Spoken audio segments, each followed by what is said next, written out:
مہینہ، بخشش کا ہے نجات کا انمول خزینہ، رمضان مبارک، رمضان مبارک۔ اعوذ باللہ من الشیطان الرجیم، بسم اللہ الرحمن الرحیم، الحمد للہ رب العالمین، والصلاة والسلام علی سید الانبیاء والمرسلین، حبیب الہ العالمین ابی القاسم محمد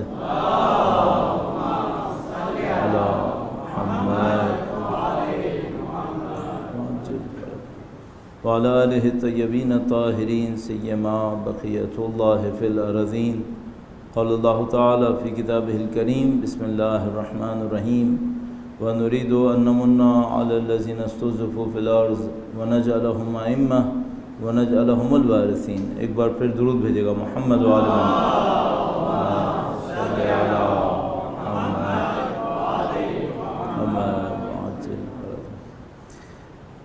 خدا متعال کا انتہائی شکر ہے، انتہائی کرم ہے۔ مجھے ایسا لگ رہا ہے کہ زیادہ تر ہم دین کے نام پر کام دوسروں کے لیے کرتے ہیں۔ یعنی مثال کے طور پر ہمیں دوستوں کو کوئی پیغام پہنچانا ہوتا ہے تو ہم دین کے نام پر کچھ کام کرتے ہیں، کچھ دشمنوں کو کوئی پیغام پہنچانا ہوتا ہے اس لیے دین کے نام پر کوئی کام کرتے ہیں۔ لیکن بہت کم ایسا ہوتا ہے جب ہم دین کے نام پر بیٹھ جائیں اس لیے کہ نہیں کہ دوسروں کے لیے کچھ کرنا ہے، اس کے لیے کہ اپنے لیے کچھ کرنا ہے۔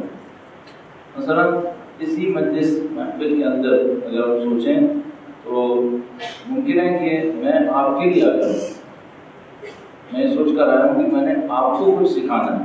اگر میں یہ سوچ کر آیا ہوں تو اس کا مطلب یہ کہ اس پروگرام کا زیادہ فائدہ آپ کو ہونے والا ہے، مجھے اس کا اصلی فائدہ نہیں ہوگا اگر میں سوچ کر آیا۔ تو آپ کو بھی اور ہمیں ہمیشہ یہ سوچنا ہوتا ہے کہ ہم جو دین کے نام پہ کام کریں وہ دوسروں کے لیے تو بہت ہو جائے گا، اپنے لیے اچھا اپنے لیے دین کے نام پہ کیا کام کریں؟ سب سے پہلا کام یہ کریں کہ ہماری زندگی کیا اسی دین کے اصولوں پر گزر رہی ہے جس دین کے لیے ہم اپنی جان دینے کو تیار ہیں۔ سب سے بڑا کام یہی مجھے سمجھ میں آتا ہے۔ ہم ایک دین سے عقیدت رکھتے ہیں، ایک دین سے محبت رکھتے ہیں، اس دین کے نام پر ہم نے جانے دی ہیں اور مزید جانے دینے کو تیار ہیں۔ اور یہ بہت بڑی سعادت ہے کہ کوئی انسان اپنے دین کی دفاع کے لیے دین کی غیرت کے نام پر میدان کے اندر اتر اپنی جان کو قربان کرے۔ لیکن میں نے عرض کیا اس سے بڑھ کر کام کوئی ہم سے یہ پوچھ سکتا ہے کہ جس دین کے لیے جان دینے کو تیار ہو اس دین پر عمل کرنے کے بارے میں کس مقام پر پہنچے ہو۔ میرا اپنا یہ خیال تھا کہ ہم دین کے نام پر جب کوئی کام کریں تو دوسروں کے لیے نہ کریں بلکہ اپنے لیے کریں، یہ زیادہ بہتر ہے۔ اچھا اس معاملے میں ہم جیسے بولنے والے بہت پیچھے رہ جاتے ہیں، کیونکہ جب ہم لوگ بولنے لگتے ہیں تو دوسروں کے لیے بولنے لگتے ہیں اور اپنے آپ کو بلا بیٹھتے ہیں۔ منتظمین ہمارے بعد دوسرے نمبر پہ اس کا شکار ہے۔ جو منتظمین ہوتے ہیں وہ انتظام کرنے لگتے ہیں دوسروں کے لیے، اپنے آپ کو بلا دیتے ہیں۔ اس کے بعد اگر تیسرے نمبر پہ اس کا کوئی شکار ہے تو وہ جو دین کے نام پر پرانے لوگ ہیں، وہ بہت سارے دینی محافل میں پہنچ کر یہ دیکھنے کی کوشش کرتے ہیں یہاں ہو کیا رہا ہے، اور اس کی وجہ سے وہ اس سے محروم رہ جاتے ہیں کہ دین کے نام پر کچھ حاصل کر سکیں۔ اس معاملے میں سب سے خوش قسمت انسان ہوا ہے جس کا کوئی دعویٰ نہیں ہے، سب سے خوش قسمت ہوا ہے۔ اس کی وجہ یہ ہے کہ وہ مدعی نہیں ہے، دعویٰ جات نہیں ہے۔ وہ جہاں جاتا ہے بے دعویٰ جاتا ہے اور یہ سیکھنے کے لیے جاتا ہے کہ مجھے دین پر عمل کرنا ہے، مجھے دین کے نام پہ آگے بڑھنا ہے۔ وہ اس معاملے میں سب سے خوش قسمت ہے۔ اب میں کوشش یہ کروں گا کہ میں بھی اس قسمت میں شامل ہو جاؤں اور یہ 4-5 دن جب آپ کے سامنے پہنچوں تو اس سے مجھے بھی کچھ حاصل کرنے کا موقع ملے، اور میں اس میں ایک اور پوائنٹ اور اضافہ کروں گا موضوع سے پہلے کا، اور اس کے بعد موضوع پر منتقل ہو جاؤں گا۔ درود بھیجے گا محمد والا۔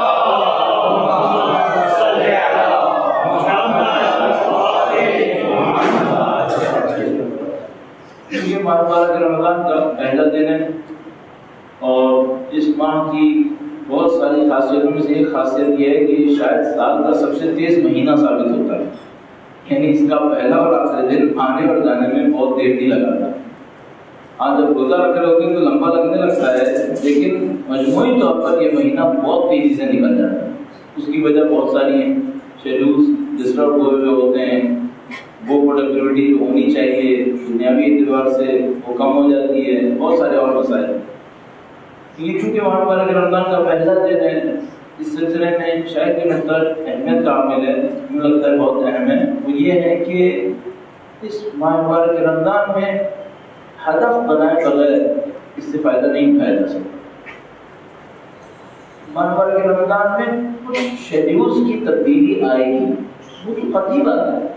مثال کے طور پر شاید آج کی جیسے ایام میں ظاہر کہ گرمیوں کے روز ہیں اور سحری کافی جلدی ہوگی، افطار کافی دیر سے ہوگی، پھر بھی نسبتاً دوسرے ممالک کے مقابلے میں بہتر ہوں گے ہم لوگ۔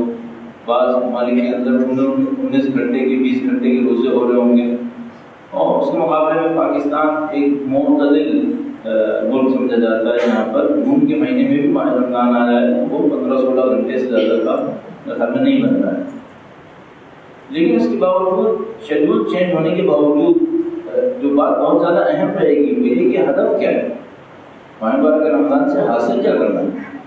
کیونکہ اگر آپ نے اور میں نے ہدف نہیں بنایا کہ ہم نے کیا حاصل کرنا ہے تو یہ 30 دن بہت تیزی سے نکلیں گے، تو 30 دن بہت تیزی سے گزر جائیں گے۔ اچھا، میرے جیسا آدمی جو زندگی میں پتہ نہیں کتنی دفعہ ایسے مہینے گزار چکا ہے تو اس کو تو بہت اچھی طرح پتہ ہے کہ ایسے 30-40 ماہ رمضان گزارنا کوئی مسئلہ نہیں ہے، گزرتے چلے جاتے ہیں۔ اس میں یہ تھا کہ پہلے دن کی مناسبت سے ہی ہدف بنانا شروع کریں۔ ہدف کیا حاصل ہوگا، کس چیز کو آپ حاصل کرنا چاہیں گے، اور جو کچھ حاصل کرنا چاہیں گے اس میں سے 2-3 پوائنٹس میں عرض کر دیتا ہوں تاکہ نظریات کے طور پہ تھوڑی سی مدد مل جائے۔ درود بھیجے گا محمد والے۔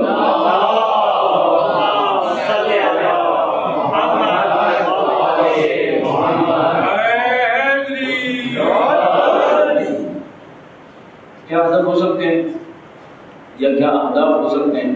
تو ماہ مبارک رمضان کا پہلا ہدف تو مجھے سمجھ میں آتا ہے وہ یہ ہوگا کہ ہم اپنی مادی زندگی کے اندر رہتے ہوئے اپنی معنویت کو بہرحال اہمیت دینا شروع کریں۔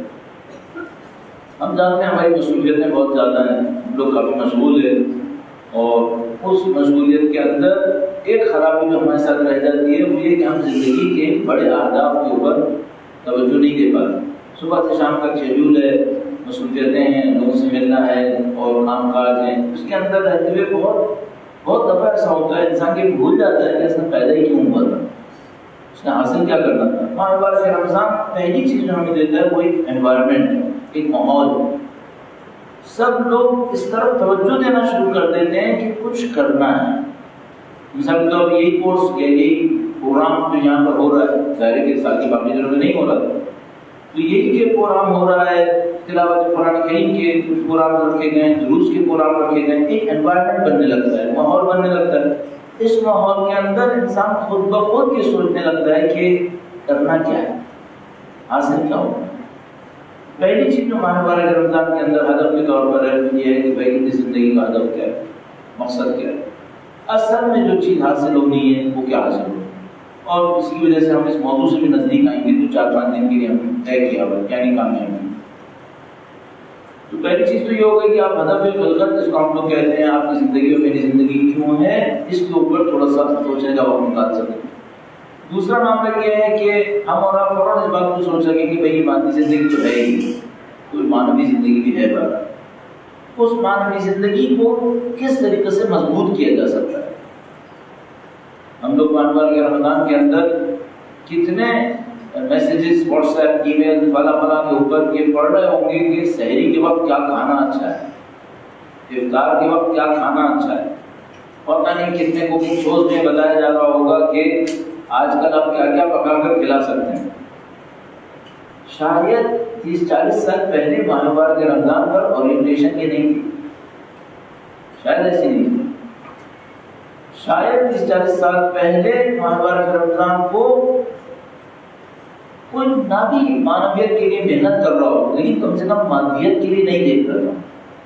اب بہت مشکل آ گئی، اور میں بہت زیادہ عرض کر چکا ہوں، کئی دفعہ بیان کر چکا ہوں، دیکھ کے واقعی تکلیف ہوئی تھی اس خاطر کہ پاکستان سے باہر ایک جگہ ایک میلہ لگا ہوا تھا ماہ مبارک رمضان کا، اور اس میلے کی ایڈورٹیزمنٹ میں جو پنچ لائن تھی ہر جگہ لگی ہوئی تھی، روڈس کے اوپر، روڈ سائڈس کے اوپر، اور اس کے بل بورڈس کے اوپر، اس میں لکھا تھا دی ٹرو اسپرٹ آف رمضان۔ اور واقعی قابل افسوس تھا کہ واقعی یہ ٹرو اسپرٹ آف رمضان بدقسمتی سے یہ ہوتا جا رہا ہے۔ ہم لوگ ماہ مبارک رمضان کے اندر بھی بجائے کہ معنویت پہ توجہ دے پاتے، بجائے کہ مثلا تھوڑا روحانیت کے اوپر توجہ دیتے، کس چیز سے ہماری روحانیت بڑھے گی، کس چیز سے معنویت بڑھے گی، یہ بھی مادہ پرستی کی اوقات میں غلط ہو رہا ہے۔ اچھا، روحانیت میں کیسے اضافہ ہوگا؟ روحانیت میں ایک اضافہ تو یہ ہوگا کہ جب انسان کے وجود پر مادی خواہشات تھوڑی سی کم ہوتی ہیں، جس میں کھانا پینا خود ایک خواہش ہے، جب ان خواہشات پہ توجہ تھوڑی کم ہوتی ہے تو باقی چیزوں پہ توجہ دینے کے لیے تھوڑا دماغ تیار ہو جاتا ہے۔ یہ جو مولا کائنات نے ارشاد فرمایا، درود بھیجے گا محمد وآل محمد آل محمد عجل فرج۔ امام نے فرمایا کہ خدا تعالیٰ نے علم کو گرسنگی میں یعنی خالی پیٹ میں رکھا ہے، بھوک میں رکھا ہے۔ اس کا مطلب یہ نہیں ہے کہ عالم کے لیے ضروری ہے بھوکا رہے، وہ خیر ہماری قوم بندوبست بھی اس کا کافی کر دیتی ہے کہ بھوکا ہی رہے، لیکن یہ ہے کہ اس کا مطلب یہ نہیں ہے۔ اس کا مطلب یہ ہے کہ مادی خواہشات سے تھوڑا کٹے انسان، تھوڑا اپنے آپ کو مادی خواہشات سے دور لے کے جائے، تب اس کے لیے علم کے دروازے کھلیں گے، چونکہ سوچنا شروع کرے گا، آگے بڑھنے کی خواہش رکھے گا۔ اور جو اپنے آپ کو مادیات کے اندر غرق رکھے گا، اس سے علیحدہ ہونے کی کوئی خواہش نہیں ہے، چیلنج بھی نہیں لینا ہے، تو وہ کہاں سے اعلیٰ اہداف پہ توجہ دے گا؟ تو روحانیت پہ توجہ دینے کا میں نے عرض کیا کہ ایک طریقہ تو یہ ہو گیا کہ خدا تعالیٰ نے تھوڑا سا مادی خواہشات سے دور کر دیا، اور اس کے نتیجے میں ہمیں موقع دیا کہ بھئی اپنے دماغ کو استعمال کرو روحانیت کے لیے۔ کس طریقے سے روحانیت کریں؟ بہت کامیاب نسخہ جو سب استعمال کرتے ہیں وہ یہ ہے کہ بھئی آپ خدا سے کوئی رابطہ بنائیں۔ چونکہ ماہ مبارک رمضان کا پہلا دن ہے، لہذا میں نے کہا کہ چند منٹس اس کے اوپر بات کر لوں کہ خدا تعالیٰ سے کچھ نہ کچھ رابطہ بنائیں۔ رابطہ کیسے بنائیں؟ بعض اوقات کیا ہوتا ہے کہ ہم لوگ کچھ الفاظ بول رہے ہوتے ہیں اور ہم یہ سمجھ رہے ہوتے ہیں کہ اس کا مطلب ہمیں بھی سمجھ میں آ رہا ہے، لوگوں کو بھی سمجھ میں آ رہا ہے۔ بعض اوقات تو نہ ہمیں سمجھ میں آ رہا ہوتا ہے، نہ لوگوں کو سمجھ میں آ رہا ہوتا ہے۔ بعض اوقات ہمیں کچھ سمجھ میں آ رہا ہوتا ہے، لوگوں کو وہ بھی سمجھ میں نہیں آ رہا ہوتا، بعض اوقات الٹا بھی ہو جاتا ہے۔ یہ جو خدا سے رابطے کا معاملہ ہے وہ اس طریقے سے ہوگا کہ بھئی آپ مثال کے طور پر نماز کے اندر اس کو توجہ دے پائیں کہ آپ خدا کے سامنے کھڑے ہیں، یا جب آپ اور میں قرآن کریم پڑھ رہے ہوں تو یہ سوچ کر پڑھ سکیں کہ ہم خدا سے کلام کر رہے ہیں۔ اور اگر کوئی شخص کامیاب ہو جائے اور وہ خدا کے سامنے ہونے کو 24 گھنٹے احساس کر سکے، تو اس کے ذہن پر، جس کو ہم لوگ اصطلاحاً دل کہتے ہیں، تو اس کے دل کے اوپر ایسے علم کے دروازے کھولیں گے جن کو دنیا کی کوئی کتاب پڑھا نہیں سکے گی۔ اگر کوئی اس بات کو سمجھ سکے 24 گھنٹے کہ وہ خدا کے سامنے ہے۔ ہم لوگ معمولاً اپنی زندگی کے اندر خدا کے وجود کو احساس نہیں کر پاتے، حتیٰ جب خدا کا نام لے رہے ہوتے ہیں، حتیٰ مثلاً جیسے اس وقت ابھی ہم خدا کا نام لے رہے ہیں، اب میں لے رہا ہوں، آپ سن رہے ہیں، لیکن کیا واقعاً ہم لوگ خدا کے وجود کو احساس کر پا رہے ہیں کہ ہم خدا متعال کے محضر میں یہ سارے کام کر رہے ہیں؟ ایسے لوگ خوش قسمت ہوتے ہیں جو اپنی زندگی میں اس مہارت تک پہنچ جائیں کہ وہ 24 گھنٹے خدا کے ہونے کو احساس کر سکیں۔ ظاہر ہے کون سا ایسا پاگل ہوگا کہ جو خانہ کعبہ کے اندر بیٹھ کے گناہ کر رہا ہوگا، لیکن جو لوگ خدا کے ہونے کو احساس کر لیتے ہیں وہ ہر جگہ کو خانہ کعبہ سے زیادہ اہم سمجھ رہے ہوتے ہیں، کیونکہ ان کے نزدیک فرق نہیں ہوتا۔ وہ یہ سمجھ جاتے ہیں کہ خانہ کعبہ کا احترام بھی خدا کی وجہ سے ہے اور خدا ہر جگہ پر ہے۔ تو جس طرح ہم اور آپ خانہ کعبہ کا اتنا احترام کم از کم ضرور کریں گے کہ ہم اس کے اندر جا کے گناہ نہیں کریں گے، تو جو خدا نے متعال کے وجود کو سمجھ لے گا اور اس کے حاضر ہونے کو سمجھ لے گا، وہ ہر جگہ کو اسی طرح محترم سمجھے گا، وہ کہیں پر بھی خدا نے متعال کی مخالفت نہیں کرے گا۔ تو ہم اس ماہ مبارک کے اندر اپنے ذہن کو اس بات کے لیے اگر تیار کر سکیں کہ زیادہ سے زیادہ خدا کے ہونے کو احساس کر لیں۔ اچھا، اس میں ٹپس کیا ہو سکتی ہے، نسخے کیا ہو سکتے ہیں؟ اس میں نسخہ یہ ہو سکتا ہے کہ ہر 15-20 منٹ، آدھا گھنٹہ، حسب توفیق 1 گھنٹہ، تھوڑا سا چند سیکنڈ کا بریک لے کر اپنے آپ سے پوچھیں خدا ہے، خدا دیکھ رہا ہے۔ یہی چند جملے انسان کی نفسیات کو تبدیل کر سکتے ہیں۔ مجھے ایک اسٹڈی یاد آ رہی ہے کہ ایک اسٹڈی کے اندر ایک یونیورسٹی کے انوائرنمنٹ میں چندے کے لیے ایک باکس رکھا گیا امریکہ میں، اور وہ چندہ بھی وہاں پہ ظاہر ہے چیریٹی کے نام پر کوئی اچھے کازز ہوں گے، سوشل کاز، اس کے لیے انہوں نے باکس رکھا اور اس میں انہوں نے نوٹ کیا کہ کتنے اسٹوڈنٹ نے اس کے اندر کتنا پیسہ ڈالا۔ اس کے بعد انہوں نے صرف ایک کام کیا کہ جہاں پر وہ باکس رکھا تھا اس باکس کے ساتھ ہی ایک تصویر لگا دی جس کے اوپر ایک آنکھ بنی ہوئی تھی۔ کچھ نہیں کیا، کوئی نہیں لکھا خدا یا کوئی دیکھنے والا، کچھ نہیں، صرف جہاں پہ چیریٹی کے لیے کلیکشن کا باکس رکھا ہوا تھا اس کے اوپر ایک تصویر لگا دی جس کے اوپر ایک آنکھ بنی ہوئی تھی۔ چندے کی رقم بڑھ گئی، لوگوں نے باکس میں زیادہ ڈالنا شروع کر دیا۔ کیوں؟ جیسے ہی ان کے ذہن میں آتا ہے کہ کوئی سپیریئر دیکھ رہا ہے، ان کا کیریکٹر چینج ہو جاتا ہے۔ اجے یہ ان لوگوں کی بات نہیں ہو رہی جو خدا کو مان رہے ہیں، ان میں سے بہت سارے لوگ زبان سے خدا کو بھی نہیں مانتے، لیکن یہی کہ احساس کرتے ہیں کوئی سپیریئر ہے جو دیکھ رہا ہے، چاہے اس کا اظہار ایک آنکھ کے ذریعے سے ہو رہا ہو، تب بھی کیریکٹر چینج ہو جاتا ہے۔ ہمیں تو آنکھ کی ضرورت نہیں ہے، ہمارے پاس خدا ہے۔ تو اگر ہم صرف اتنا ہی کر لیں، تھوڑی تھوڑی دیر کے بعد اپنے آپ سے ایک سوال کرتے چلے جائیں، خدا دیکھ رہا ہے، جانتا ہے، تھوڑی تھوڑی دیر کے بعد، یہی پریکٹس کافی ہے ہمارے کیریکٹر کو تبدیل کرنے کے لیے، اور ہم بہتری احساس کر سکتے ہیں اس سے۔ اور اگر اس سے بڑھ کر ایک اور کام کر لیں کہ تھوڑی تھوڑی دیر کے بعد خدا متعال سے کوئی گفتگو کر لیا کریں، کوئی گفتگو کر لیا کریں۔ اچھا، جب ہم لوگ اس قسم کی باتیں کر رہے ہوتے ہیں تو پھر ایک عجیب سا ایک جملہ ذہن میں آتا ہے۔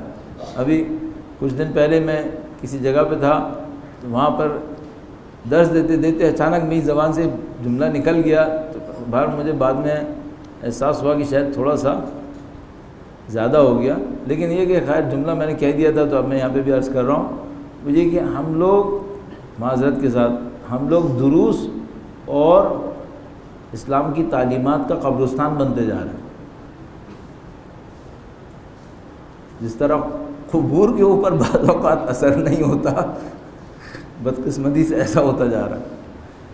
آپ اور میں کوشش یہ کریں کہ ہم کم از کم اس کا قبرستان نہ بنے۔ وہ حکیم سعید کہتے تھے کہ پاکستانی عوام اور اس دور کے انسان گایوں کا قبرستان بن گئے ہیں، جانوروں کے گوشت کھا کھا کے ان کی حالت خراب ہو گئی ہے۔ ہمیں دنیا میں بہت ظلم کیا اس کام سے، جانوروں کا گوشت کھا کھا کے، باہر سبھی کھا رہے ہیں، میں بھی کھا رہا ہوں، لیکن اس سے بہت نقصانات ہوئے ہیں۔ تو وہ تو چلو ایک اور قبرستان تھا، وہ تو ہمارے جسم کو ہی ختم کر رہا ہوگا، لیکن ایک اور مصیبت جو ہمارے ساتھ آ گئی، ہم اسلامی تعلیمات کا بھی قبرستان بنتے جا رہے ہیں۔ یہ بہت ہی خطرناک صورتحال ہے۔ تو اس سے نکلنے کے لیے ماہ مبارک رمضان بہت اچھا ہے۔ جو ٹپس آپ کو پتہ ہیں پہلے سے، تھوڑا سا اس پہ عمل کرنا شروع کر دیجئے، توفیقات بھی نصیب ہو رہی ہوتی ہیں، انشاءاللہ خدا متعال کام کو آسان کرے گا۔ تو کچھ ذکر کر لیں کہ خدا ہے، اس کے ساتھ خدا متعال سے اگر کلام کیا جا سکے بہت اچھا ہے۔ میں آپ سے گفتگو کرتے ہوئے یہ سوچوں گا کہ کچھ بتاؤں اور کچھ نہ بتاؤں۔ سب بتاؤں گا تو میرے لیے مسئلہ ہو جائے گا، تو میں آپ سے گفتگو کرتے وقت کچھ بتاؤں گا، کچھ نہیں بتاؤں گا، کچھ اپنے آپ کو ایسا دکھاؤں شاید جو میں نہیں ہوں، لیکن اگر آپ خدا سے یہ کام کر رہے ہوں ظاہر کہ نہیں کر سکتے۔ تو خدا سے اگر انسان کلام کرنا شروع کر دے تو ایک فائدہ تو اس کا یہ ہوگا کہ اس کی سچائی بڑھ جائے گی، سچ بولنے کی اس کی طاقت بڑھ جائے گی، شاید پوری زندگی میں سچا بننا شروع ہو جائے گا۔ خدا سے گفتگو کرنے کی بہت فائدے ہیں، تو اس عمل کو اگر بڑھا دیں تو زندگی پہ اس کا بڑا اچھا اثر پڑتا ہے۔ میں اپنے موضوع کی طرف واپس آؤں گا، ایک پوائنٹ اور عرض کرنا ہے، درود بھیجے گا محمد و آل محمد۔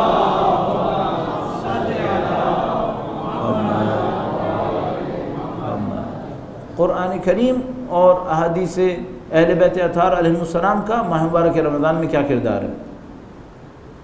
ایک تو یہ کہ یہ کلمات صرف کلمات اور حروف نہیں ہیں، ورڈز نہیں ہیں جیسے میں اور آپ لکھ لیتے ہیں، ظاہر ہے کہ یہ نورانیت کا ایک ذریعہ ہے۔ تو جب انسان قرآن کریم کو حتیٰ اگر پڑھنے کی حد میں ہی پڑھتا رہے، تھوڑا بہت سمجھنے کی کوشش بھی کرے، اس کی نورانیت بڑھتی ہے، اس کے دل کی نورانیت بڑھتی ہے۔ یہ جو علماء اخلاق ہیں، یہ ایسے افراد کے لیے جن کے دل پر تھوڑی سختی آنے لگتی ہے، ریکمینڈ کر رہے ہوتے ہیں کہ قرآن کثرت سے پڑھیں۔ یہ علماء اخلاق کہہ رہے ہوتے ہیں کہ اگر کوئی انسان قرآن کریم کثرت سے پڑھتا رہے تو اس کے دل کے اوپر قساوت نہیں آ سکے گی، اس کے دل پہ سختی نہیں آئے گی، اس کے دل کے اندر اچھا یہ سختی اور نرمی کا معاملہ کیا ہے؟ ظاہر ہے دل نے تو سخت نہیں ہونا، گوشت کا لوتھڑا ہو، لیکن وہ جو دل انسان کی روح ہے، روح میں کبھی سختی آتی ہے تو بالکل ایسے ہی ہوتا ہے جیسے ایک جگہ کے اوپر سخت جگہ ہو تو پانی اس پہ ڈالیں تو وہ پانی کو قبول نہیں کرتا، لیکن ایک جگہ اگر نرم جگہ ہو اور اس کے اوپر پانی ڈالیں تو وہ جگہ پانی کو قبول کر لیتی ہے۔ تو یہ جو دل کی سختی بعض اوقات تعبیر کرتے ہیں یا قساوت قلب تعبیر کرتے ہیں، قرآن کریم میں بھی قساوہ کا لفظ ہے اور روایات کے اندر کثرت سے، اس کا مطلب بھی یہی ہے کہ اگر کسی کی روح میں نرمی ہوتی ہے تو روح اعلیٰ حقائق کو، حقیقتوں کو آسانی سے قبول کر لیتی ہے، بلکہ صرف قبول نہیں کرتی، وہ کشف بھی کرنے لگتی ہے۔ لیکن اگر کسی کے دل پہ سختی طاری ہو جاتی ہے تو حقائق قبول کرنا بہت سخت ہو جاتا ہے، پھر انسان کی انانیت آڑے ہو جاتی ہے، پتہ نہیں کیا کیا چیزیں بیچ میں آ جاتی ہیں، تو وہ حقیقت کو قبول نہیں کر پاتا۔ تو انشاءاللہ تلاوت قرآن کریم کا کثرت سے ہونا، احادیث اہل بیت اطہار علیہ السلام کو پڑھتے رہیں اور ان کے اوپر غور کرتے رہیں، تھوڑا بہت غور و فکر انسان کی زندگی میں بہت بڑا کردار رکھتا ہے، تو اس سے انسان اپنی زندگی کو تبدیل کر سکتا ہے۔ ماہ مبارک رمضان ہے، اس سلسلے میں بس ابھی ختم کرنا چاہتا ہوں، ایک بات اور ذہن میں آئی ہے، یہ جو ہمارا ذہن ہے اس کی اسٹڈیز نے آخری 30-40 سال کے اندر بڑے کارنامے کیے ہیں۔ یہ جو دماغ کے بارے میں اسٹڈی ہے اس نے بہت ساری چیزیں ایسی بریک تھروز کی ہیں جو پہلے قابل تصور نہیں تھیں، اور ان میں کچھ چیزوں کا تعلق مادیات سے ہے۔ مثال کے طور پر آیا دماغ اگر ڈیمیج ہو جائے تو کیا ریپیئر ہو سکتا ہے یا نہیں ہو سکتا ہے؟ چند سال پہلے تک لوگ کہہ رہے تھے ریپیئر نہیں ہو سکتا، اب نیورولوجسٹ وغیرہ جو ہیں یہ معتقد ہے کہ نہیں ریپیئر ہو سکتا ہے۔ اسی میں ایک بہت عجیب اسٹڈی ہے، وہ یہ ہے کہ اگر انسان کچھ چیزوں کے تجربے سے گزرتا ہے تو اس کے دماغ پہ ایسا ہے جیسے ایک لکیر پڑ جاتی ہے، جو یہ لوگ کہتے ہیں نیورونز کے درمیان جو کنیکشن ہیں وہ کنیکشن اسٹیبلش ہوتا ہے، اور اگر اس کام کو تکرار کرتا رہے تو وہ کنیکشنز اس طرح جیسے اس کے دماغ میں امبوز ہو جاتے ہیں۔ تو آپ تصور فرمائیے کہ آپ ایک لکڑی لیے ہوئے ہیں اور ایک لکڑی کے اوپر آپ نے ہلکی سی پینسل سے ایک لائن لگائی ہے، اور یہ پہلی لائن جو ہے یہ بہت باریک سی ایک لائن لگی ہے، لیکن اگر آپ یہی تجربہ دہراتے رہیں تو آپ کے دماغ کے جو کنیکشنز ہیں، جو سرکٹس بے اصطلاح ہیں، یہ سرکٹس اسٹرانگ ہونا شروع ہو جاتے ہیں اور وہ اتنے اچھے ہو جاتے ہیں بعض اوقات کہ وہ امبوز ہو جاتے ہیں اور وہ پھر وہاں سے ختم نہیں ہو سکتے۔ تو اگر میں اور آپ خدا سے رابطے کے سرکٹ کو مضبوط کر لی گئے اور اس ماہ مبارک رمضان کے اندر فرض کریں 30 دن محنت کی اور خدا متعال کے ہونے کو اپنے ذہن کے اوپر اچھے طریقے سے ثابت کر سکے، تو امید قوی اس بات کی ہے کہ یہ جو سرکٹ ہے یہ اسٹیبلش ہو جائے گا، اور اس کے اسٹیبلش ہونے کے نتیجے میں پھر سارے سال ہمیں شاید وہ محنت نہیں کرنی پڑے گی اور وہ خود بخود کام کرے گا۔ یہ تو خود بخود کام کرنا ہے، اس کو ہم لوگ عادت کہتے ہیں۔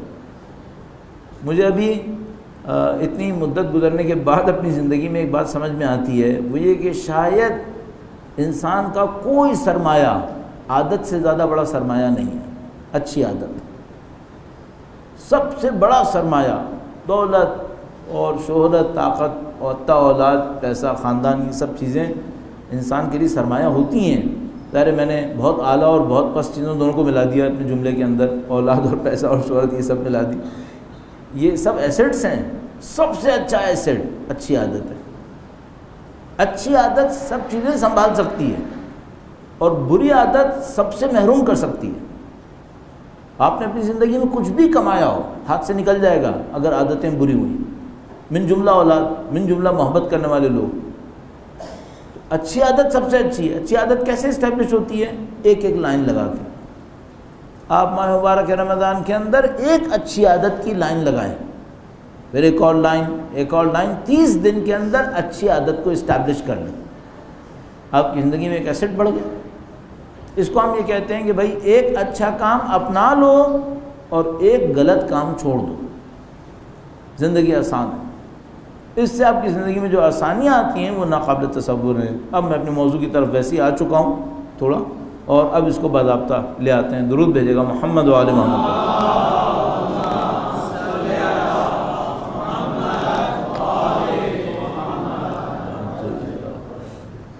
ہمارے دوست کہہ رہے ہیں کہ اگر آپ لوگوں کے لیے ممکن ہے تو تھوڑا سا آگے تشریف لے آئیے، درود بھیجیے گا اور تھوڑا سا آگے آ جائیے گا، درود بھیجیں محمد و آل محمد صلی علی محمد بار جگہ درود بھیجیے گا محمد و آل محمد صلی علی محمد۔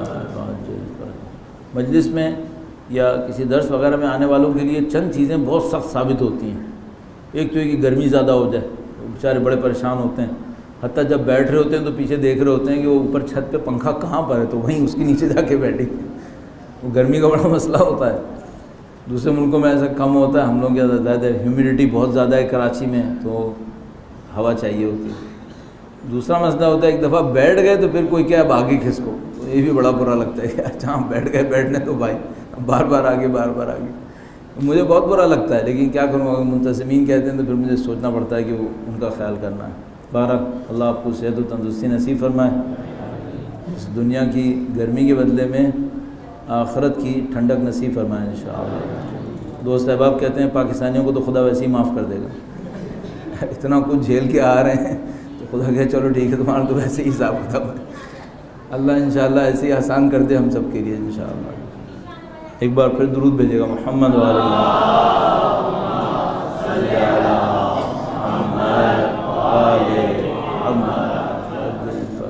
بات کو جوڑتے ہوئے اصل ہم کامیابی کہتے کسے ہیں، کامیابی ڈیفائن کیسے ہوگی؟ لیکن ابھی مثال کے طور پر مجھے پیاس لگی، میں نے پانی پیا، یہ بھی ایک کامیابی۔ کامیابی یوں سمجھ میں آتا ہے ایک احساس کا نام ہے جو میری ذات سے سازگار ہے۔ مثلا اگر مجھے پانی کی ضرورت احساس ہو رہی ہے، جس کو ہم پیاس کہتے ہیں، اور اس پیاس کو بجھانے کے لیے مجھے پانی چاہیے ہے، یہ پانی مل جائے اس وقت تو چونکہ میرے وجود سے سازگار ہے، یہ ایک کامیابی ہے۔ جب مجھے سونے کی ضرورت ہو اور مجھے سونے کے لیے وسائل فراہم ہو جائیں، یہ بھی ایک کامیابی۔ جب مجھے ضرورت ہے کہ کوئی مجھ سے تعلق رکھے، کوئی مجھے انسان سمجھے، اور مجھے کوئی مل جائے جو مجھے انسان سمجھے، تو یہ بھی کامیابی ہے۔ سب چیزیں کامیابی ہوتی ہیں۔ ہر وہ چیز جو ہمارے وجود سے سازگاری رکھے اس کو ہم کامیابی تعبیر کر رہے ہوتے ہیں۔ اچھا ناکامی کسے کہتے ہیں؟ کسی چیز کو میں سمجھ رہا تھا کہ یہ میرے وجود سے سازگار ہے، اس کا ایک مزہ ہے، وہ نہیں ملی، اس کو ہم کہتے ہیں ناکام ہو۔ جیسے ہی مجھے اور آپ کو کامیابی اور ناکامی کو ڈیفائن کرنا ہوتا ہے، سب سے پہلے یہ دیکھنا ہوتا ہے ہم ہیں کون۔ اگر یہ نہ پتہ ہو کہ ہم کیا ہیں تو کامیابی کیسے ہو سکتی ہے؟ پتہ ہی نہیں چلے گا۔ مثال بہت دنیاوی کی سادہ سی مثال، بھئی ایک گاڑی کا فیول اگر پیٹرول ہے اور میں اس میں ڈیزل ڈالوں تو یہ اس گاڑی کی کامیابی کا سبب بنے گا یا ناکامی کا؟ ساری کہ ناکام ہو جائے گی۔ جس میں پیٹرول ڈالنا ہے اس میں پیٹرول ڈالو، جس میں ڈیزل ڈالنا ہے اس میں ڈیزل ڈالو، جس میں ڈیزل ڈالنا ہے اس میں پانی ناکام کر دے گا، اور جب مجھے پیاس لگی اور کوئی ڈیزل ڈال دے تو میں ناکام ہو جاؤں گا۔ جس کو جو چیز چاہیے وہ ملے تو وہ کامیابی ہے، باقی وہ کیا ملا اس سے کیا سروکار۔ بات تو صحیح ہے کہ پانی سستا ہے اور ڈیزل مہنگا ہے، لیکن جس کو پانی چاہیے اس کو پانی چاہیے، اس کو ڈیزل کی ضرورت نہیں ہے، چاہے ڈیزل مہنگا ہی کیوں نہ ہو، اس وقت کیا ضرورت ہے اس کی۔ اور ڈیزل کا سمندر ایک پیاسے آدمی کے لیے بیکار ہے، کیا کر لے گا۔ تو پہلے ہمیں یہ دیکھنا ہوتا ہے ہم ہیں کون، جس کے لیے یہ ہم طے کریں کہ بھئی اس کی کامیابی کیسے ہے، کامیابی کیا ہے اور وہ کامیابی ملے گی کیسے۔ تو آپ اپنے آپ کو طے کر لیں کہ بھئی آپ ہیں کون۔ اچھا جیسے ہی مجھے اپنے آپ کو طے کرنا پڑتا ہے کہ میں کون ہوں، تو مجھے دیکھنا پڑتا ہے کہ جو میں ہوں کتنا ہوں، کب تک ہوں۔ فوراً جو چیز سامنے آتی ہے وہ یہ ہے کہ بھئی آخرت ہے یا نہیں ہے، اس دنیا کے بعد کچھ ہے یا نہیں ہے۔ اگر یہی دنیا ہے کامیابی کچھ اور ہے، دنیا کے بعد کچھ اور ہے تو پھر کامیابی کچھ اور ہے۔ خاص کر اگر یہ دیکھیں کہ وہ دنیا لمبی ہے، یہ دنیا چھوٹی ہے، اس دنیا کا وجود پر اثر بہت گہرا ہے، اس دنیا کا وجود پہ اثر بہت معمولی ہے، تو پھر ہماری کامیابی اور ناکامی صحیح ہمارے سامنے آتی ہے۔ تو آپ کو اور مجھے کامیابی اور ناکامی کو صحیح سمجھنے کے لیے اور اس میں سنجیدگی دکھانے کے لیے، سنجیدگی دکھانے کا مطلب کیا ہے؟ زبان سے تو سب معتقد ہوں، کرتا نہیں ہوں۔ ہماری دنیا کے مسائل میں سے ایک مسائل انسانوں کے ارادے کی کمی ہے۔ ایسا نہیں ہے لوگوں کو پتہ نہیں ہے، پتہ ہے، بہت کچھ پتہ ہے۔ ابھی آپ امریکہ کو دیکھ لیجئے، امریکہ میں کیا لوگوں کو ہیلتھ ایشوز نہیں پتہ؟ سینکڑوں گھنٹے ہر ہفتے ان کے دماغ پہ بمباری ہو رہی ہوتی ہے ہیلتھ ایشوز کی۔ 1/3 ان کے جو بیماری کہتے ہیں کہ جس کے اندر آپ کا وزن غیر معمولی بڑھا ہوا ہے، جو بیماری کی حد میں پہنچ جاتا ہے، اور 20 جس کو ہم لوگ کہتے ہیں، 1/3 اس مصیبت میں مبتلا ہے۔ 1/3 3 امریکیوں میں سے ایک ایسا ہوگا جس کا وزن ناقابل قبول حد سے زیادہ بڑھا ہوا ہے۔ اس کو پتہ نہیں کہ بیماری کیا ہوتی ہے، پتہ ہے؟ اس کو نہیں پتہ کہ کیا کھانے سے کیا ہوتا ہے، وہ سب پتہ ہے۔ پھر یہ کیوں کر رہا ہے؟ ارادہ نہیں۔ ہم بھی ایسے ہی ہیں، ہمیں نہیں پتہ دین کیا ہے، روح کیا ہے، معنویت کیا ہے، مصیبت کیا ہے، پھر کیوں نہیں ہو رہا؟ ارادہ نہیں ہے۔ اب یہ ہم جیسے بولنے والے جو ہوتے ہیں، آپ یقین مانیے مجھے یوں سمجھ میں آ رہا ہے کہ اب ہم لوگوں کا کام یہ نہیں رہا ہے کہ ہم علم زیادہ دے پائیں گے، مجھے نہیں لگ رہا ایسا ہوگا۔ اب ہمارا صرف کام یہ رہ گیا ہے، اگر واقعاً ہمیں کوئی کام کرنا ہے تو یہ کہ لوگ اپنے علم پہ عمل کیسے کریں گے۔ ہم شاید یہ بتا سکیں کہ بھائی جو آپ جانتے ہیں اس پر عمل کیسے ہوگا، اور لوگوں کو عمل کی موٹیویشن دے دیں۔ شاید ہمارا اصلی کام اب یہ ہے، یہ کام شاید لگتا ہے اصلی کام ہے۔ تو ابھی یہ ہے کہ ہمیں معلوم ہے دنیا ہے، آخرت ہے، خدا ہے، سوال ہے، جواب ہے، سب کچھ معلوم ہے، پھر ہے کیوں نہیں؟ عمل میں اس کا ریفلیکشن کیوں نہیں ہے؟ اس کی وجہ یہ کہ جانا تو ہے، دل کی گہرائیوں میں جو تسلیم ہو جانا چاہیے وہ تسلیم ابھی نہیں ہوا۔ اس تسلیم کو حاصل کرنے کے لیے کیا کرنا پڑے گا؟ اس بات کے اوپر سنجیدگی سے سوچنا پڑے گا کہ بھئی واقعاً دنیا کے بعد کچھ ہے، واقعاً ایسا ہی ہے۔ اب میں چونکہ ٹریولنگ بہت زیادہ کرتا ہوں تو میں اس سے مثال دے کر اپنے آپ کو زیادہ کنونس کر پاتا ہوں۔ درود بھیجے گا محمد و آل محمد۔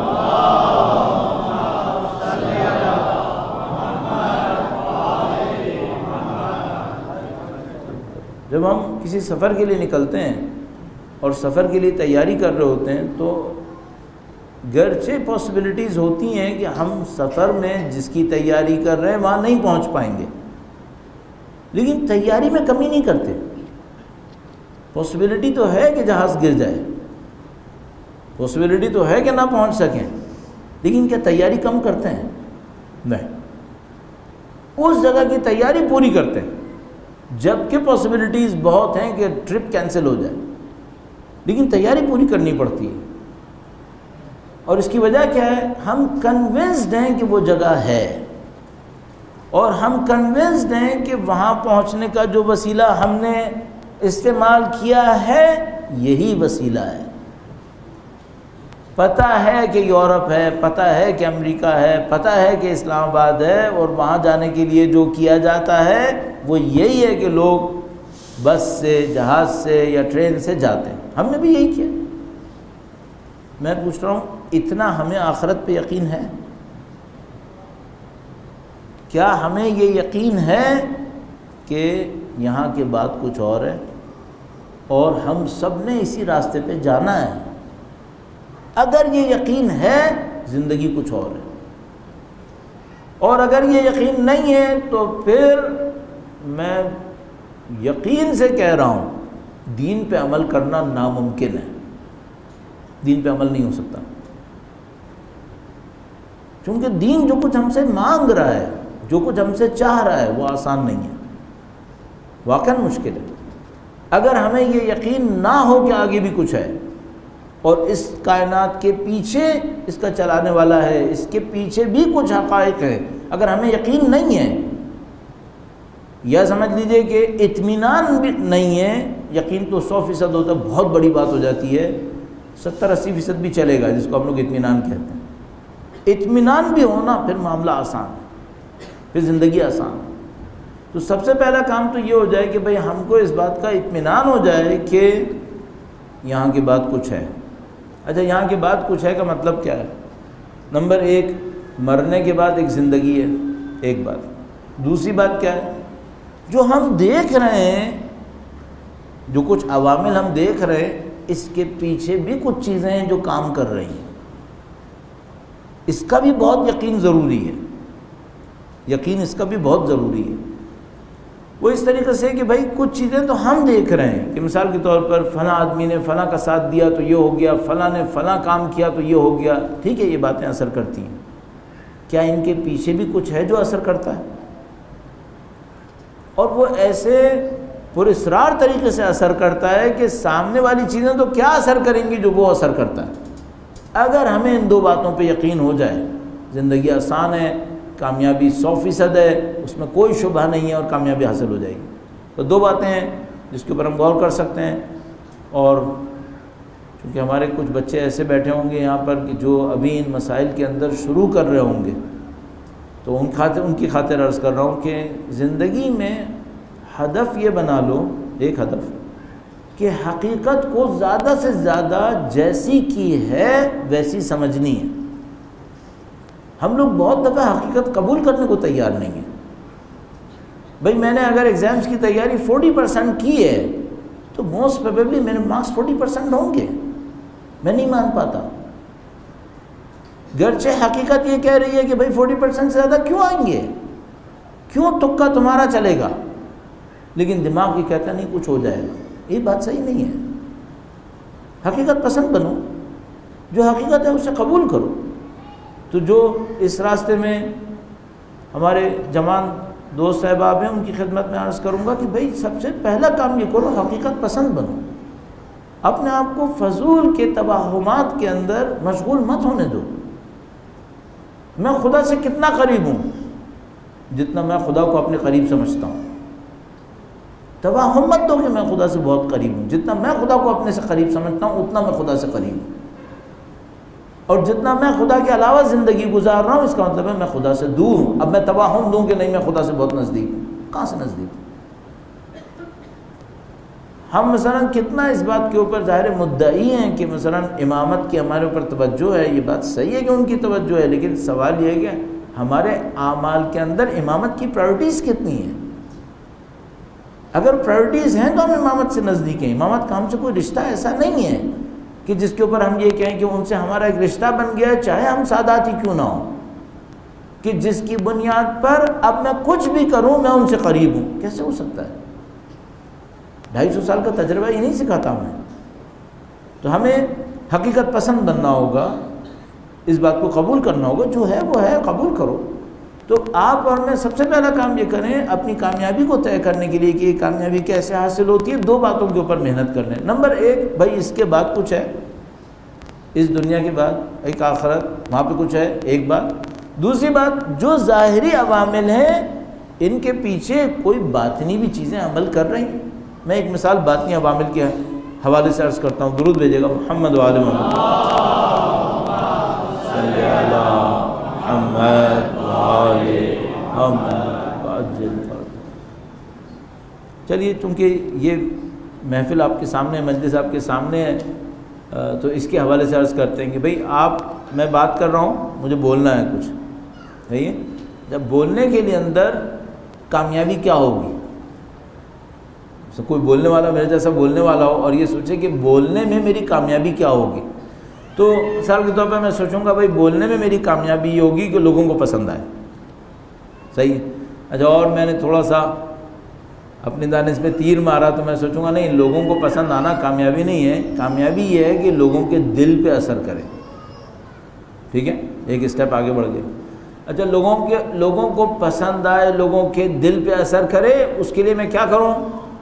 اس کے لیے ہمارے یہاں طریقے بیان کرتے ہیں، جو نئے نئے بولنے والے ہوتے ہیں ان سے کہتے ہیں آئینے کے سامنے کھڑے ہو کر بولو، تاکہ تمہیں سمجھ میں آئے کہ جو تم بول رہے ہو اس کا لوگوں پہ کیا اثر پڑے گا۔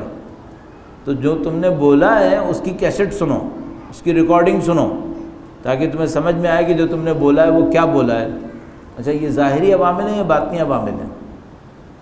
سب ظاہری عوامل ہیں۔ ایک اور آئے گا، وہ کہے گا بھائی ایسا ہے، جس دن تمہیں بولنا ہے اس دن نمازیں صحیح پڑھو، اس دن کوئی گناہ نہ کرو، اس دن خدا سے گفتگو صحیح طریقے سے کرو۔ اچھا بھیا اس کا اس سے کیا تعلق ہے؟ ظہر کی نماز صحیح پڑھوں، شام کو جو مجلس پڑھوں گا صحیح ہو جائے گی؟ کہتے ہیں ہاں صحیح ہو جائے گی۔ کیوں؟ اس کی وجہ یہ ہے کہ بھائی تم نے اگر زبان سے بولنا ہے جو کان تک پہنچنا ہے تو جاؤ آئینے کے سامنے کھڑے ہو جاؤ، زبان سے بولو کانوں تک پہنچاؤ۔ لیکن اگر تم نے دل سے بولنا ہے جو دل تک پہنچے، تو دلوں پہ حکومت معنویت کی ہوتی ہے، دلوں پہ حکومت زبانوں کی نہیں ہوتی، روح کی ہوتی ہے۔ روح کو صحیح کرو، کانوں کو سنانا ہے تو زبان صحیح کرو، اور دلوں تک پہنچانا ہے تو دل کو صحیح کرو۔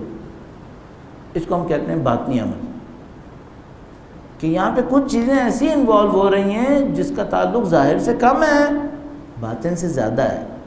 البتہ اس کا مطلب یہ نہیں کہ کوئی ظاہر کو چھوڑ دے، جس کو اردو میں سنانا ہے اس کو بنگلہ دیشی زبان میں سنانا شروع کر دے، ظاہر ہے اس کا بھی کوئی فائدہ نہیں ہوگا۔ جس کو سنانا صحیح سنائے، لیکن پیچھے عوامل ہیں یا نہیں ہیں اس کو سوچ لے۔ تو جو کامیابی کا بہت بڑا ایک راز ہوگا وہ یہ ہے کہ بھائی پہلے اس کو طے کر لیا جائے کہ اس کے بعد دنیا ہے یا نہیں ہے۔ اگر ہے تو یہ طے کر لو کامیابی صرف یہاں چاہیے یا وہاں پر بھی چاہیے، ایک بات۔ دوسری بات یہ طے کر لو یہ جو کامیابی ملنی ہے یہ صرف ظاہر سے ملنی ہے یا کچھ باطنی چیزیں بھی ہیں، ان سے بھی کچھ نصیب ہونا ہے۔ اب ظاہر میں تو ممکن ہے کہ میں سب کچھ بن جاؤں، اور بظاہر جتنا بھی بن جاؤں گا وہ جو قرآن کریم نے حکمران بتائیں ان سے زیادہ آگے نہیں بڑھ پاؤں گا، فرعون نمرود ٹائپ۔ تو جبکہ خدا متعال ان کو کامیاب تصور نہیں کر رہا ہے، تو خود بخود ہمارے سامنے کچھ پیرامیٹرز آ جاتے ہیں۔ آج کے ٹائم کو اختتام پر لے جانے کے لیے ایک کامیابی کا ایک پوائنٹ عرض کرنے کی کوشش کروں گا۔ درود بھیجے گا محمد و آل محمد۔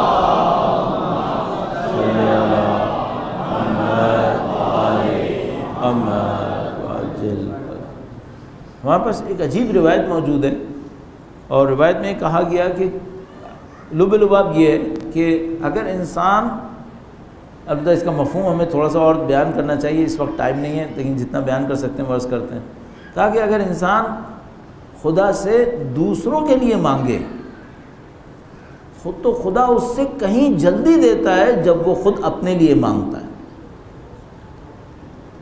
اگر انسان خدا سے دوسروں کے لیے مانگے تو خدا اس کو وہ چیز اس سے کہیں جلدی دے دیتا ہے کہ انسان خود اپنے لیے مانگ رہا ہو۔ صحیح ہے؟ اچھا یہ ظاہری عمل ہے یا باطنی عمل ہے؟ تھوڑا سا باطنی عمل ہے۔ اس میں کیا عمل ہے؟ اس میں خدا یہ بتانا چاہ رہا ہے کہ تم خود کسی چیز کے پیچھے بھاگو، حتیٰ مجھ سے مانگو، اس سے زیادہ کوشش کرو دوسروں کو دے دو، تمہیں بھی مل جائے گا، اس کو بھی مل جائے گا۔ تو کامیابی کا جو پہلا نسخہ آج کی، میں نے سوچا گفتگو میں ایسا نہ ہو کہ اس پہ کوئی بات ہی نہ ہو، بعد میں کوئی مجھ سے کہے گا کہ بھائی پہلا دن تو ایسے ہی ضائع کر دیا۔ کامیابی کا جو پہلا نسخہ مجھے سمجھ میں آتا ہے، اب جیسے ہم لوگ یہ نسخہ کہتے ہیں تو مجھے وہ یاد آنے لگتا ہے دولت کمانے کے 100 نسخے تو اس ٹائپ کی ایک بات لگنے لگتی ہے۔ پر کامیابی کا جو پہلا راز سمجھ میں آتا ہے اسلامی پیرامیٹرز کے اندر رہتے ہوئے، ان اصولوں کے اندر رہتے ہوئے، وہ یہ کہ بھائی کامیابی چھیننے سے نہیں ملے گی، کامیابی دینے سے ملے گی۔ ابھی کامیابی کو میں صحیح طرح سے بیان نہیں کر پایا ہوں، کل میں دوبارہ تھوڑا سا وقت لوں گا 15-20 منٹ، اور اس کو ایکسپلور کرنے کی کوشش کریں گے کہ یہ جو احساس کامیابی ہے اس کی حقیقت کیا بن سکتی ہے۔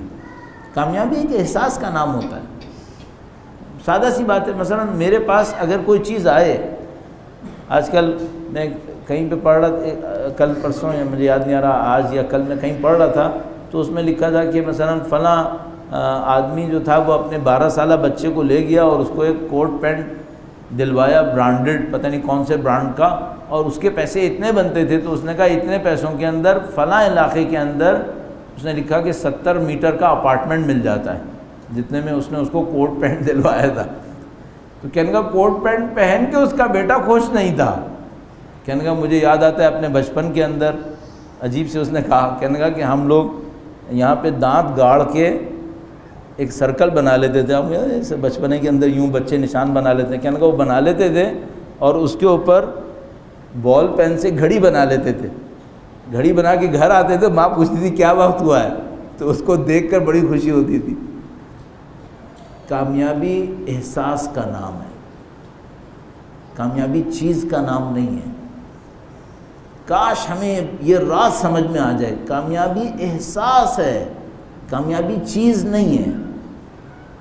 دانتوں کا گڑا ہوا، بال پین کا پھیرا ہوا، ٹائم نہیں ہے، ٹائم بتائے، اس میں ایک بچہ کامیاب ہو رہا ہے۔ کیوں؟ جبکہ تینوں چیزیں جعلی ہیں، تینوں چیزیں جعلی ہیں، اس میں کامیاب کیوں ہو رہا ہے؟ کامیابی احساس کا نام ہے۔ آپ محل میں بیٹھ کر ناکام ہو سکتے ہیں اور آپ انتہائی پسماندگی میں کامیاب ہو سکتے ہیں، کامیابی احساس کا نام ہے۔ ابھی اس کو میں روحانیت پہ نہ بھی لے کے جاؤں نا تب بھی یہی ہے، دنیا میں بھی ایسا ہی ہے۔ جو اسٹیٹسٹکس لیتے ہیں کہ دنیا میں کون سی قومیں ایسی ہیں جو سب سے خوش ہیں، بہت تعجب کی بات ہے، دنیا کی خوش قوموں میں جو ٹاپ 10 میں ایک آتی ہے ان میں بنگلہ دیش ہے، جبکہ فزیکل پیرامیٹرز میں یہ قوم وہ مائی لارڈ ہماری طرح یا ہم سے بھی اب بہتر ہوتی جا رہی ہے، اب بہتر ہوتی جا رہی ہے۔ یہ کیوں خوش ہیں؟ کامیابی کا احساس، صحیح ہے۔ تو آپ کو مجھے ڈھونڈنا پڑتا ہے، تو میں نے آپ کی خدمت میں عرض کیا، جو کامیابی ہے یہ چیز نہیں ہے، یہ ایک احساس ہے، اور یہ جو احساس ہے یہ چھیننے میں نہیں ہے، یہ دینے میں ہے۔ اب بہت سارے لوگ اس غلط فہمی میں بیٹھے ہیں کہ کامیابی لینے میں ہے۔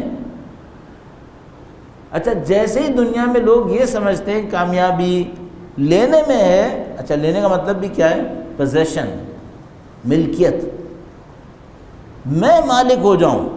جیسے ہی لوگ یہ سمجھتے ہیں کہ کامیابی لینے میں میں مالک ہو جاؤں، بس سمجھ لو دنیا سے جنگ ختم نہیں ہوگی، کیونکہ دنیا میں جو لینے والی چیزیں ہیں وہ بالآخر کاؤنٹڈ ہیں، چاہے وہ بلینز ہوں، اور لینے والے کی خواہشات ختم نہیں ہوں گی، تو جنگ کبھی ختم نہیں ہوگی۔ اور ایک اور خطرناک مسئلہ بھی ہے، نہ صرف یہ کہ جنگ ختم نہیں ہوگی، لوگ خوش بھی نہیں ہوں گے، خوش نہیں ہو پائیں گے۔ کیوں؟ وہ سمجھ رہے ہیں کامیابی پوزیشن میں ہے، ملکیت میں ہے۔ ملکیت میں کہاں ہے؟ اگر ملکیت میں کامیابی ہونا تو دنیا میں قطعاً کہہ رہا ہوں کوئی خوش نہیں ہوگا۔ کیوں؟ کسی کے پاس بھی 100% ملکیت نہیں آئے گی، اور ایک چیز بھی رہ گئی نا تو اس کا دل کڑتا رہے گا کہ یہ نہیں ہے میرے پاس، جیسا کہ ہوتا ہے لوگوں کے ساتھ۔ تو آپ دو باتوں کو آج کے ٹاپک کے عنوان سے اپنے ذہن میں رکھ سکتے ہیں، وہ یہ ہے کہ ایک تو یہ کہ کامیابی احساس کا نام ہے، کامیابی چیز کا نام نہیں ہے، اور دوسرا یہ کہ کامیابی پوزیشن یا ملکیت کا نام نہیں ہے، کامیابی کچھ دینے کا نام ہے۔ اس دینے والی بات کو ابھی ثابت نہیں کیا ہے، پوزیشن والی بات کو دلیل سے ثابت کرنے کی کوشش بھی کی ہے۔ دینے میں کامیابی ہے، اس کو ابھی ثابت نہیں کیا ہے، اس کو صرف ابھی دعویٰ کیا ہے، اور انشاءاللہ کل پرسوں میں اس کو اور حل کرنے کی کوشش کریں گے۔ تو آج کے لیے اتنا کافی ہے، 50 منٹ کا آپ کا تحمل، پہلے ہی رمضان کی تاریخ کو تو خیر لوگوں کا تحمل ہوتا ہے، آگے جا کے تھوڑا سا کم تحمل ہی آتی ہے، تو میں نے آج کے تحمل کا پورا فائدہ اٹھایا، اور میں نے کہا ٹھیک ہے آج تو پورا ہی کام کر دیا جائے، بعد میں انشاءاللہ دیکھا جائے گا۔ خدا تعالی انشاءاللہ آپ کی اور ہماری کوششوں کو اپنی بارگاہ میں قبول فرمائے، انشاءاللہ اس ماہ مبارک سے مستفید ہونے کی سعادت نصیب فرمائے، ہمیں قرآن و اہل بیت کے صدقے میں ان کی نورانیت سے منور فرمائے انشاءاللہ۔ اللہ سے دعا کرتے ہیں خدایا ہمارے امام کے ظہور میں تعجیل فرما، ہمیں ان کی نصرت کی سعادت نصیب فرما، ان کی نصرت کی راہ میں شہادت نصیب فرما۔ جو مومنین و مومنات دین کی عزت اور سربلندی کے لیے مشکلات تحمل کر رہے ہیں، پاک پروردگار ان تمام مومنین کو فتح و نصرت نصیب فرما۔ ربنا تقبل منا انک انت السمیع العلیم، بجاہ محمد و آلہ الطاہرین۔ وقت کے امام کے حضور ادائے احترام کے لیے، دین کی راہ میں نصرت اور کامیابی کے لیے درود بھیجیں، محمد و آل محمد۔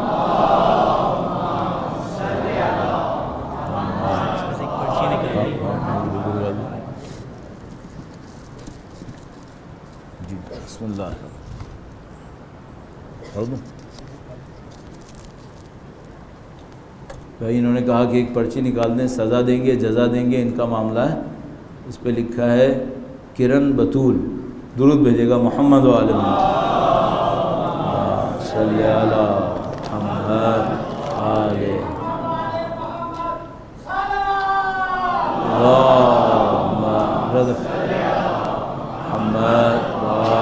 محمد واجل۔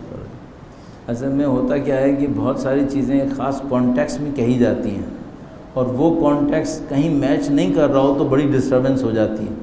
انہوں نے بہت اچھا سوال کیا، لیکن ظاہر کانٹیکس ڈفرینٹ ہے۔ انہوں نے سوال یہ کیا کہ بھئی اگر ہم بزنس کرنے جا رہے ہیں، 2 بندے پارٹنر ہیں اور ایک ہی کے نام پر ہو سکتا ہے، صحیح ہے، اور ہمیں بندے پہ بھروسہ نہیں ہے، اب میں دے دوں؟ اگر میں دے دوں تو بھئی میں تو گیا، کیونکہ مجھے اس پہ بھروسہ ہی نہیں ہے۔ اچھا، اس کا کیا وہی کانٹیکسٹ ہے جو ہماری بات کا کانٹیکسٹ ہے؟ تو ہماری بات کا وہ کانٹیکسٹ نہیں ہے۔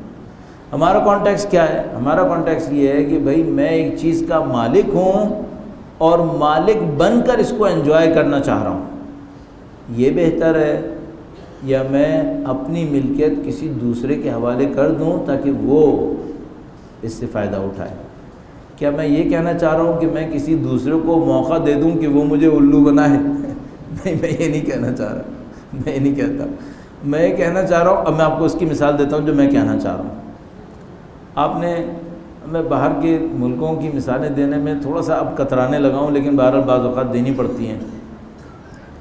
ایران کے جو ایک پریزیڈنٹ تھے صدر رجائی نام کر کے، رجائی بہت ارلی سٹیجز کے پریزیڈنٹ تھے اور بہت جلدی شہید ہو گئے تھے۔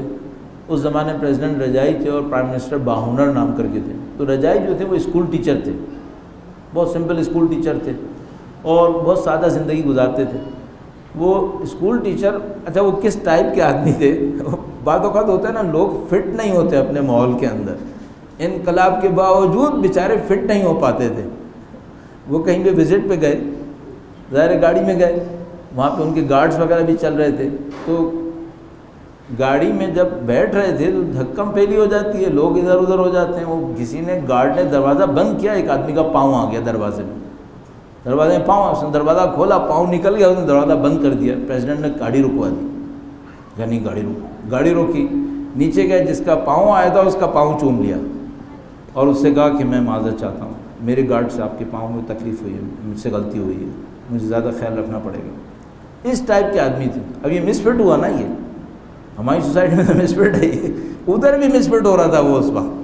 کچھ عرصے تو چلے، پھر بعد میں شہید ہو گئے تو معاملہ ختم ہو گیا۔ میں آپ کی خدمت میں عجیب بات عرض کروں، جو اس زمانے میں لوگ جلدی شہید ہو گئے تھے، مثلا جنگ میں شہید ہو گئے تھے، کچھ لوگ شہید نہیں ہوئے، ظاہر جنگوں میں گئے واپس آ گئے، کچھ عرصے کے بعد جو زندہ رہ گئے تھے ان کو ہم نے روتے دیکھا ہے، روتے تھے کہ کاش شہید ہی ہو جاتے، جلدی معاملہ نبٹ جاتا، بعد میں روتے تھے۔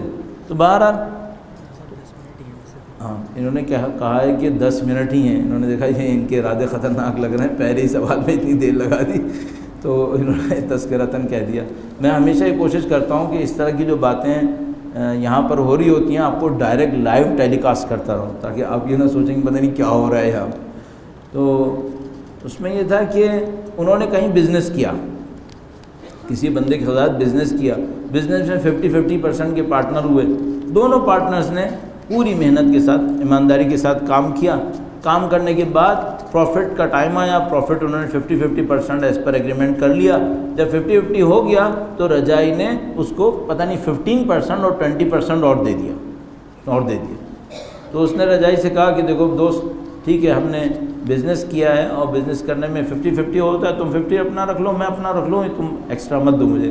تو اس نے کہا کہ نہیں، میں نے پارٹنرشپ کے دوران احساس کیا ہے کہ تم نے کچھ کام مجھ سے زیادہ کیے ہیں اور تمہاری ضرورتیں مجھ سے تھوڑی زیادہ ہیں، تو اچھا نہیں ہے، ٹھیک ہے، جس نے زیادہ کام کیا اس کو دیتے ہیں، ایز پر ایگریمنٹ ہے 50-50، لیکن تم نے کام زیادہ کیا ہے، میں قبول کرتا ہوں اس بات کو، میں ادھر کی بات کر رہا ہوں۔ ہاں، درود بھیجے گا محمد و آل محمد۔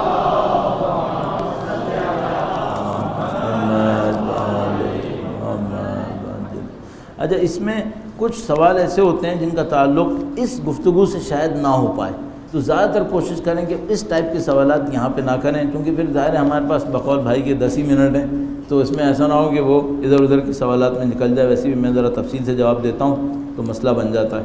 اس میں سوال ہوا ہے کہ جس ماحول میں ہم زندگی گزار رہے ہیں اس ماحول میں اپنے دین کی حفاظت، اپنے بچوں کی دین کی حفاظت کیسے کریں؟ آیا ہم ہجرت کا سوچیں؟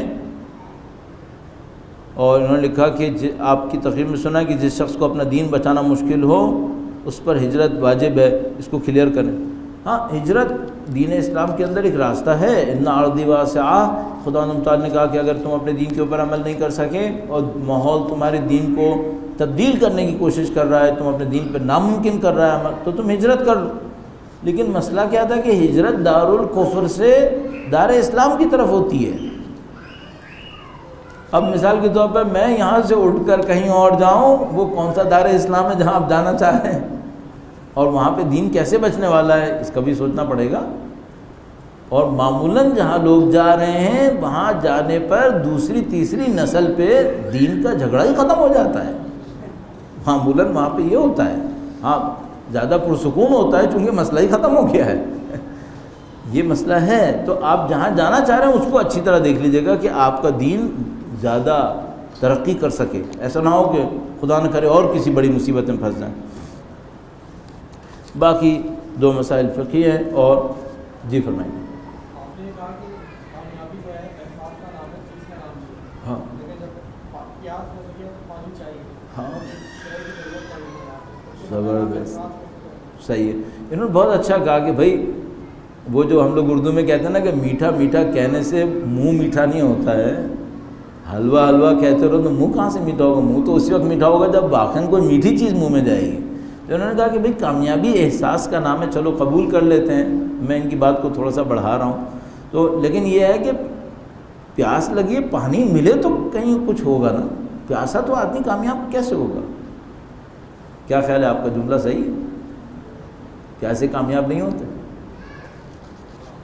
جب کوئی بڑا ہدف بیچ میں آ جاتا ہے تو پیاسے بہت اچھی طرح کامیاب ہو جاتے ہیں بغیر پانی کے۔ آپ کو یہ دیکھنا پڑتا ہے کہ پانی کامیابی دے گا یا پانی سے بڑھ کر کوئی چیز ہے جو کامیابی دینے والی ہے۔ کیوں؟ میں آج ہی دیکھ رہا تھا امام خمینی کا ایک واقعہ، چونکہ واقعات جو ہیں وہ بہرحال افطار کے بعد سنگین ذہن ہو جاتا ہے انسان کا، تو یہ واقعات اچھے ہوتے ہیں۔ تو اس میں لکھا تھا کہ بھائی وہ امام خمینی بیٹھے تھے، خواتین بہت خوش ہوں گی اس واقعے سے، تو وہ امام خمینی بیٹھے تھے، میں نے پہلے سے امام خمینی بتا دیا کیونکہ آخر میں لکھا تھا بہرحال۔ تو وہ ہوا یہ کہ ان کی وائف کھانا بنا کے لائیں، سوپ بنا کے لائیں، انہوں نے امام خمینی کو سامنے رکھا، اپنے سامنے بھی رکھا، دونوں کا پیالہ، امام خمینی نے سوپ پیا۔ جیسے انہوں نے سوپ پیا تو ان کی وائف اس بات کا توقع کر رہی تھی کہ وہ تعریف کریں گے کہ مثلا میں نے کیسا بنایا ہے، یہ ہے وہ ہے۔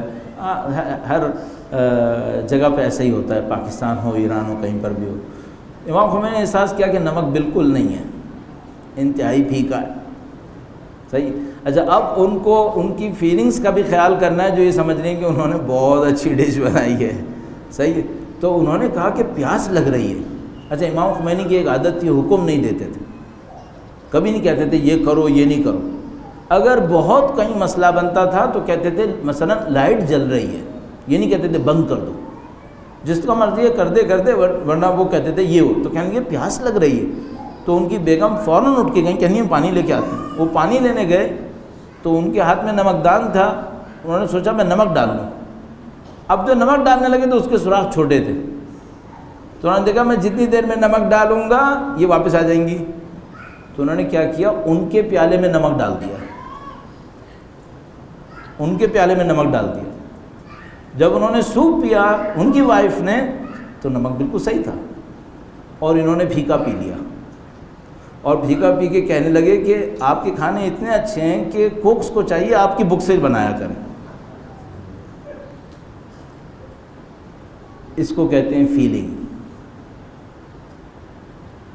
کھانے میں نمک نہیں تھا، پھیکا کھانا مزیدار نہیں ہوتا، لیکن ان کو خوش کر کے انہوں نے جو فیلنگ لی وہ اس نمک سے زیادہ تھی۔ اس کو ہم کہتے ہیں کامیابی چیز کا نام نہیں ہے، کامیابی احساس کا نام، ٹھیک ہے؟ اللہ ہم سب کو انشاءاللہ ان حقائق سے آشنا فرمائے، ان پر عمل کرنے کی سعادت نصیب فرمائے۔ درود بھیجے گا محمد و آل محمد۔